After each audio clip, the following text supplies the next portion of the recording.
Welcome back to Lazy Sunday Gaming, where we are literally here to watch paint dry. I'm Corey, and today I'm excited to talk to you about the Warmachine 2-player starter set from SteamForged Games.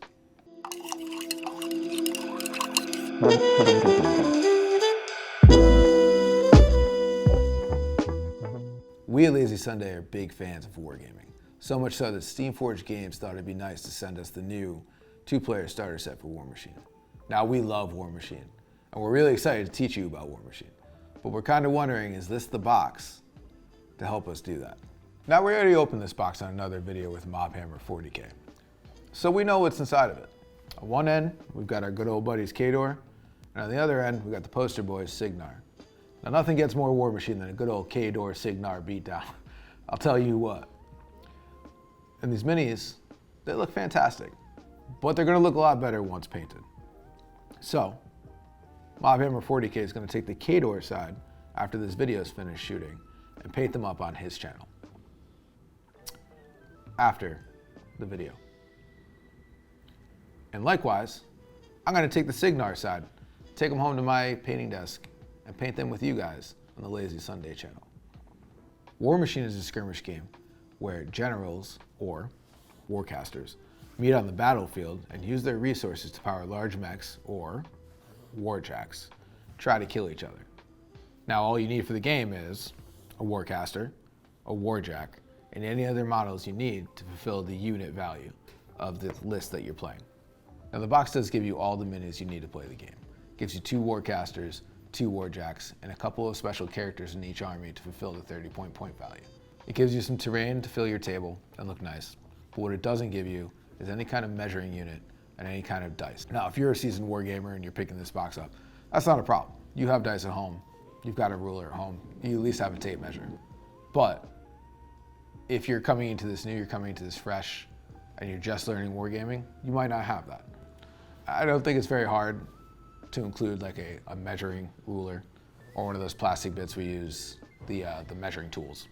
That's really our only critique of this box. That's our biggest critique, is that it doesn't really let you open the box, throw some glue on your models, and hit the tabletop. Speaking of models, the models look great. SteamForged Games really put their best foot forward with this new leap into Warmachine. Starting off with a fan favorite, newly promoted Major Alistair Kane.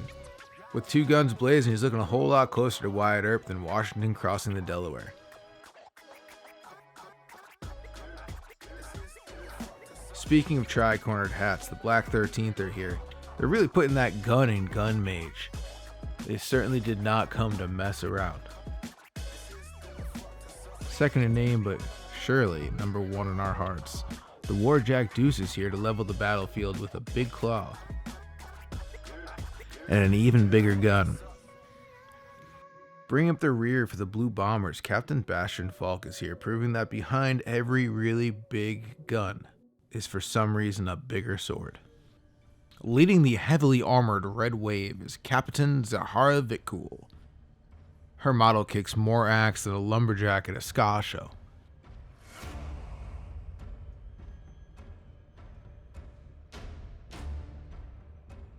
I like big shields and I cannot lie. The Warjack Razor is here, turning his defense into offense with an absolutely gruesome shield saw. Had enough shield action? If not, then the shield wall unit known as the Hounds will be sure to get you that fix. Ladies and gentlemen, they're tough, they're rough, and they're here for stuff. Time for Kador's finest. That's right, Goran the Jackal is here with his missile launcher, making sure to put the Da in Da Bomb.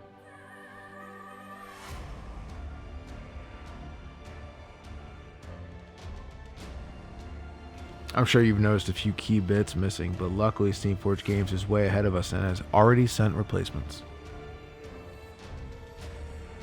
No time to 3D print, don't worry. SteamForged Games included barricades and pools of water to fill your tabletop.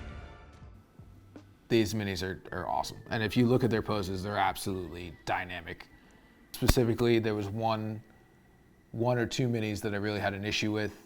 building Deuce and building Razor, because they have such big swashes of shields and big armor plates, getting their mold lines out was very challenging for me. The mold lines on Deuce kind of went around some bits that to get it off with a normal razor blade as you would was difficult. The rest of the minis were pretty seamless and easy to build. Those of us building this ahead of time didn't really have the directions that you at home, when you buy this box, will be privy to. There's so many different bits, but the good thing about the number of bits is that it feels like SteamForged really put the work in to figure out where the bits went, how the bits were printed on the sprues, and how that's going to cover the sculpt overall. There were no mold lines obviously out because a shoulder pad covered it, or they made a point of printing a gun out instead of molding it onto the side so that the gun covers where two things join. I think that's something that SteamForged needs to be commended for, because the way they built all of these models and sculpted them really came together in a way that makes the minis almost seamless. I could spend all day talking about the sculpting and building of the miniatures. They look gorgeous. I think we expected nothing less from SteamForged Games. But I think the real question comes down to how well this game plays and can it teach other players. Now, I brought this down to our Barhammer event on Thursday night, and I personally played through this starter box with another player. And I'll say I've never had so much fun playing Warmachine before, and that's really wild to say, but it's true. The way the mechanics are split up among the models are both fun and challenging. I think they're simple enough and they're broken down enough between the models we have and the units, the abilities they have, that allows you to fully grasp the gameplay of Warmachine, the caster kill scenario, but also complicated enough to truly reward you as a player and hook you in as a new player. I know for one, I played as Signar and I worked my way through with Kane jumping every which way, shooting at things from across the map, while my opponent played with Kador. His Warcaster threw an axe from across the board, killed one of my models, and almost took out my entire game. It was so cinematic, which is important to me. Feels like SteamForged really thought it through when making two opposing armies with different abilities to give you a feel on how this game is supposed to play. Whether it's the Kador ability to really move in stealth and create clouds of smoke to make it hard to shoot or hit, or it's Deuce's ability to hit those models with his special abilities. They all kind of counter each other. All of that is then countered again by Kador's ability to mask them and hide themselves, which is great because they really are trying to lure you in, which is not where the Signar army really wants to be, but it's exactly where Kador wants you, somewhere they can punch you in the face. And I felt all of that when playing this game on the tabletop, and I applaud SteamForged for making something so, I think, well balanced in the way of gameplay. As a vehicle to draw in both new and old wargamers, it really gives you a nice slice of life and a bite of what Warmachine really is all about. So for those of us who've played Warmachine, trying to convince other people to play this game and come back in and rebuild with us, this is a beautiful first step. I can go down to Brooklyn Game Night, I can go down to any game store in New York and pull someone in and teach them this game. However, I know to play this game, it's gonna also require an iPad or an iPhone or some kind of device to look up and have a list.